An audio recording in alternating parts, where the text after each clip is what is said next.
Hello and welcome to the Main Cave. Now in today's video I'll be hooking up my AirPods Max to my PS5 and asking the question, is this really worth doing? Well, we'll see. So if you're new here, we make regular videos on gaming and technology for your smart home, so please do consider subscribing as we make a good video to make your life easier. And I wouldn't want you to miss out, so do hit subscribe, I would really appreciate it. So as I've said, I've got my AirPods Max here and I want to hook them up to my PS5. Now, you can do this, but with some massive caveats. One, it's not totally wireless, and two, it will cost you more than the 500 quid you've already spent on the headphones. But if you're willing to do it, it makes the AirPods Max one of the best sounding headphones I've ever used on my PS5, and trust me, I've used loads.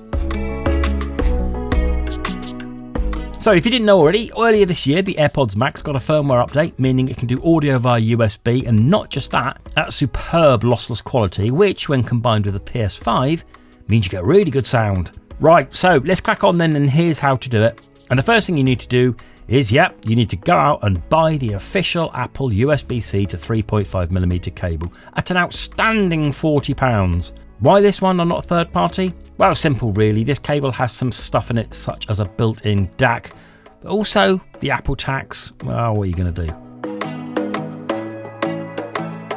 So armed with a cable, it's a simple case of plugging one end into the AirPods Max and the other into your DualSense.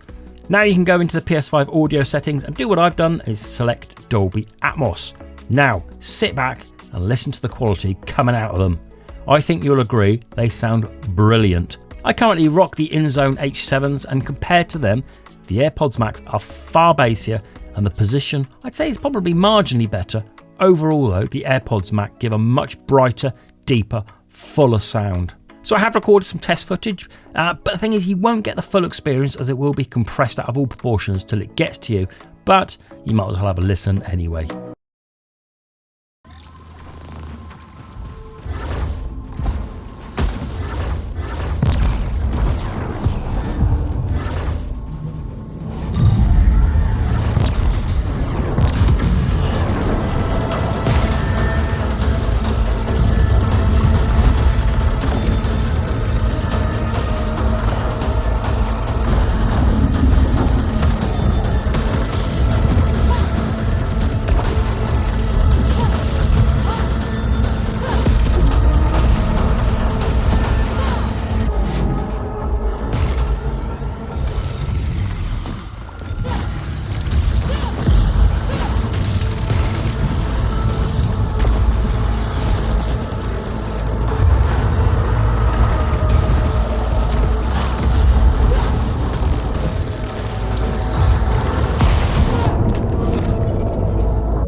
So also worth noting then that the £40 cable you bought is not just PS5 or AirPod Max exclusive. You can use it for other things as well. You can use it for your other Apple USB-C devices that you need to plug into an analog source.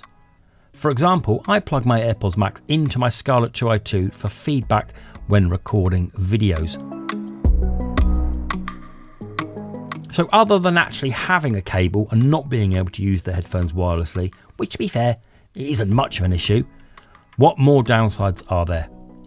Well, if you're lucky enough to own a headset that has simultaneous music and game sound, you won't get that with ease. It's 100% game sound, not even phone notifications. Also, your mic for the PS5 chat, it won't work. So, will I be using these for gaming? Well, if I'm honest, it's hard to go back to the InZone simply due to the sound quality. But I will be swapping depending on circumstances. When I want to game in single player on my own and not have to chat, the AirPods Max will be straight away plugged in. But if I need to chat, yeah, I'm going to have to downgrade and go to my InZones. Hey ho. So, let me know then, will you be using your AirPods Max on your PS5? Will you be shelling out for that cable? Please do let me know. Please like and subscribe, and until the next video, bye bye.